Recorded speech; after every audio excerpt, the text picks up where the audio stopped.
Welcome to Mrs. B's Art Lab. Woohoo! I hope you're having fun learning from home. We're going to get the chance now to continue with our art project. My wonderful third grade artists, we were working on taking a look at landscapes, and we used Paul Heaston, an urban contemporary artist who was drawing his pictures of his house and wherever he was, used that as inspiration and made these gorgeous, beautiful inside drawings. Each drawing that he did, he added in a little bit of where he was looking from. So you got to see parts of him in the picture too. His hands on the paper drawing, just like you see my hands in this picture here. When you make a landscape, you're making a scene, a wide range view of the world around you. And there's different parts to it. You'll see in this example here of a landscape, we have a background, a middle section, which is the middle ground, and a foreground. That's the part that you might have seen Paul Heaston's hands in when he was drawing, and he added himself into the picture. He was part of the foreground, the part that is closest to the viewer. So I'll put a little eyeball here.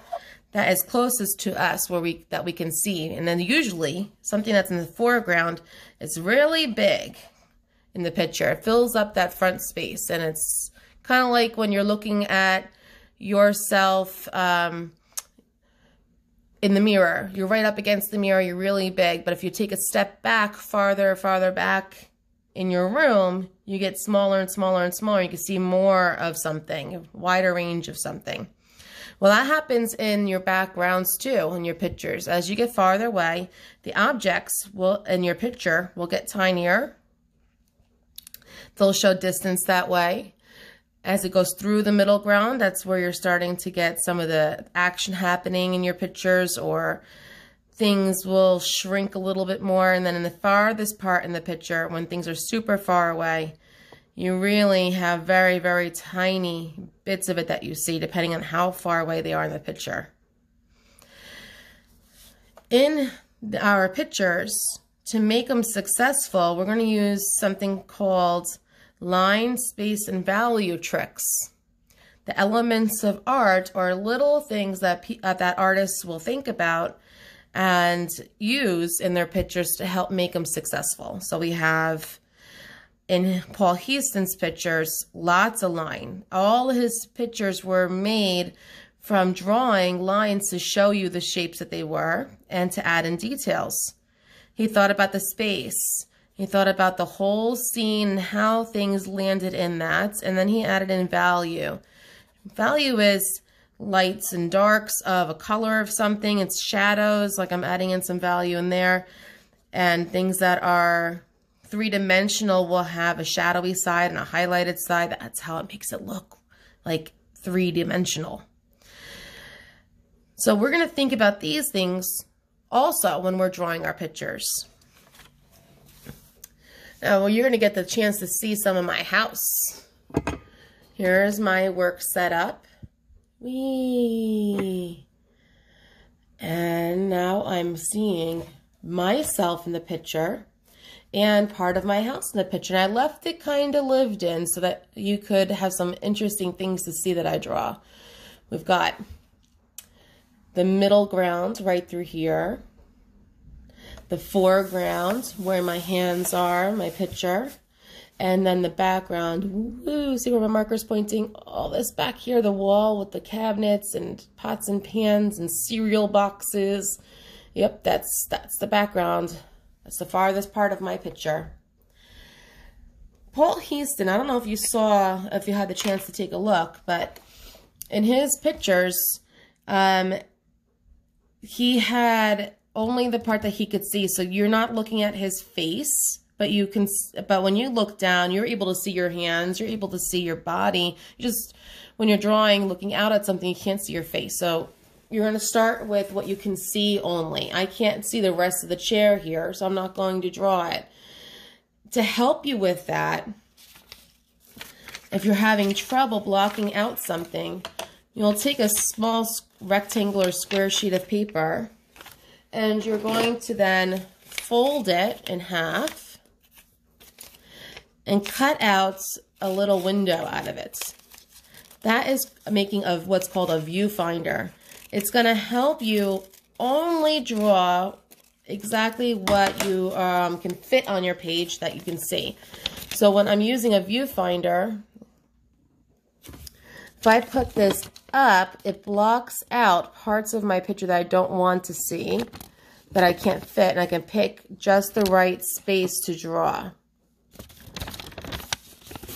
So I'm looking through this, just like you might with your own eyes, and I can only see this part of my room. That will help get rid of extra information, and I look at this as though it's my paper. This rectangle right here is my white sheet of paper, and I'm going to only draw what can fit on my white sheet of paper. So if you're having trouble only deciding what to put on your page that you can see, use a viewfinder. Go back down so you can see my paper too. Okay, time to start drawing.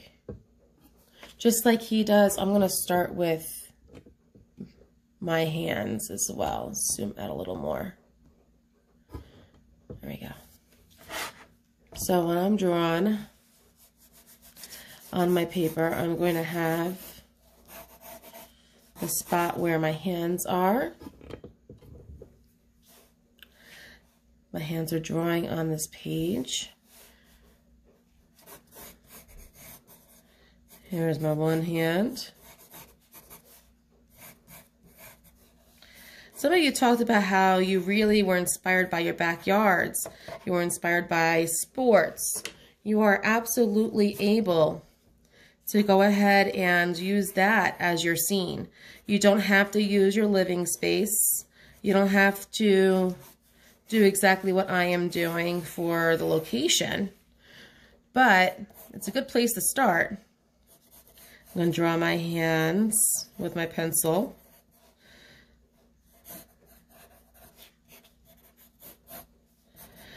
What I'm doing for making my hand is I'm thinking about the shape of my hands. This part of my hand here kind of looks like an oval. So I've got my oval on the spot. This part of the inside of my hand looks like a circle. I'm going to add the circle right here, and inside my hand I have my pencil sticking out. There we go. Using my eraser. Can't see inside my pencil, so get rid of my hand that's showing through the pencil. Got my hands. I've got my paper. Did I draw all the little details of my paper, all those little tiny things? Not yet. I don't have to do that yet.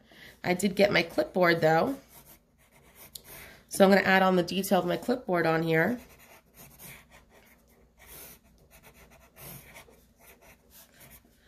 And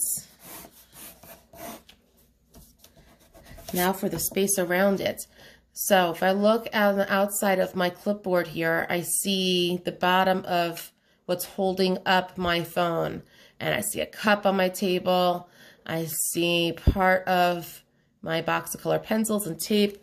I can add that stuff in. So here's my table.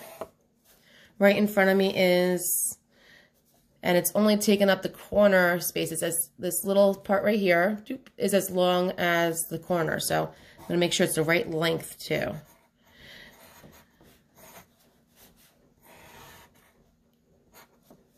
My tape, I got my clipboard.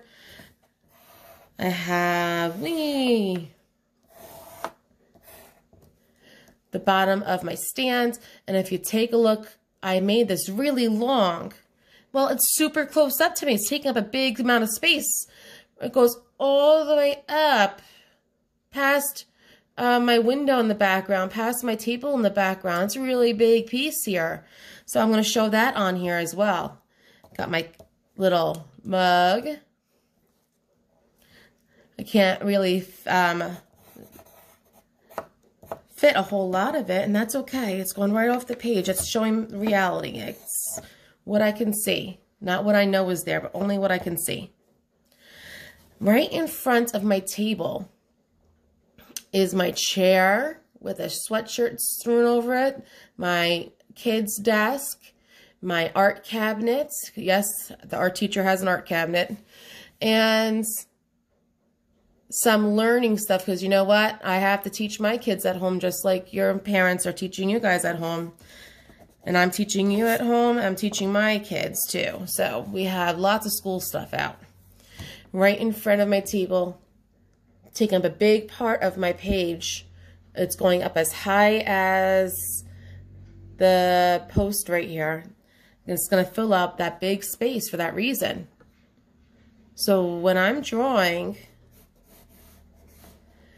and whatever I'm drawing, I'm trying to see how big it is in comparison to something else.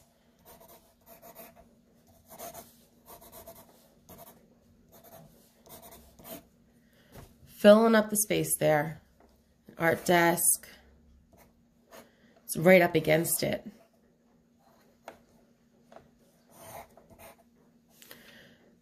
And I have an easel. Let's spend some time observing. I'm expecting you guys to have tried to observe unique details about everything that you're putting in your picture. So if something has a fun curve to it, like this chair has these cool curves on it, draw it. It makes it look really neat. I'm expecting you guys to observe for a long time when you're drawing. This should not be a quick picture. This should take you a while to do, so work on it a little each day. Work on it at night when you're relaxing. Work on it during a rainy day, like right now. I have a rainy day. It's a great time to sit and draw and doodle. I'm adding in fun details here. I've got the kids' easel, I've got the desk, got the chair. I can add on my sweatshirt later. I just want to get the big stuff in first, as should you. Get all those big furniture pieces in first, then get all those other details in. You see how it's starting to line up? Because I compared things in my picture with what I'm seeing, and where they line up for height and where they line up next to each other, it's going to start to fill in and look like the room really well. If you're using a viewfinder, that will help you as well. Let's see if I can get this in the viewfinder. There we go. You can look at your viewfinder. This is the top of my paper, the top of this rectangle. This is the top of my paper. That's the bottom of my paper. I'm pretending it's on my paper. This lines up right against the top of my paper. This bottom of the chair lines up right against the bottom of my viewfinder. So it'll be at the bottom of my paper. You can use that to help you figure out spaces as well. Go back to where I was. There we go. Okay. Get my cabinet in. It's really back here. I'm looking in that bottom of the cabinet lines up at the bottom of the chair. See that? So it's not going to be very much longer than the chair. The chair's in front of it. And the top of the cabinet lines up right there at the top there. Whee! Now I can put on some cool stuff to it. I got this bucket with a balloon. My kid's PE teacher wants us to do balloon volleyball. That's going to be so much fun. We have a crayon box. We have a way for my kindergartner to learn sight words. And I can fill in those details later. The back of my cabinets. And the cabinet doors. Da-da-da, another one. In front of my cabinet, overlapping, 2 bins.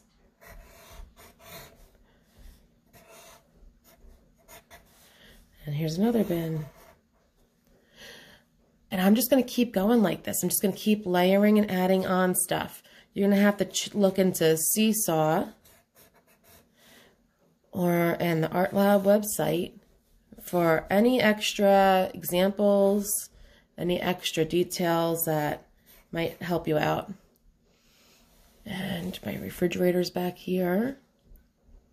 Refrigerator, the line of the side of it lines up with the top of the bin here and right against the top of the box. So it's going to go right through here. My refrigerator. And the shelves.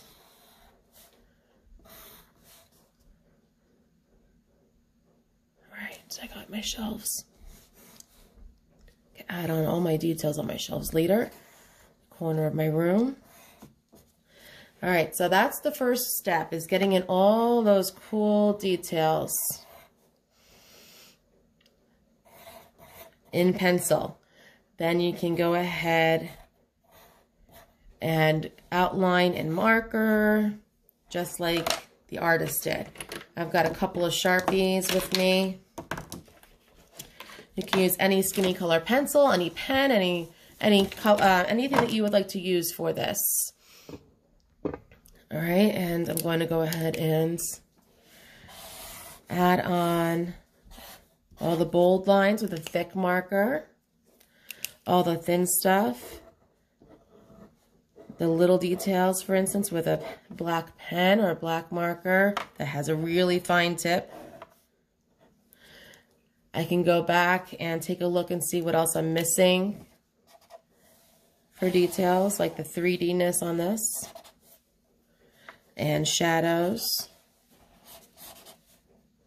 can be filled in. And it'll start to really look really cool, and you'll be really proud of yourself.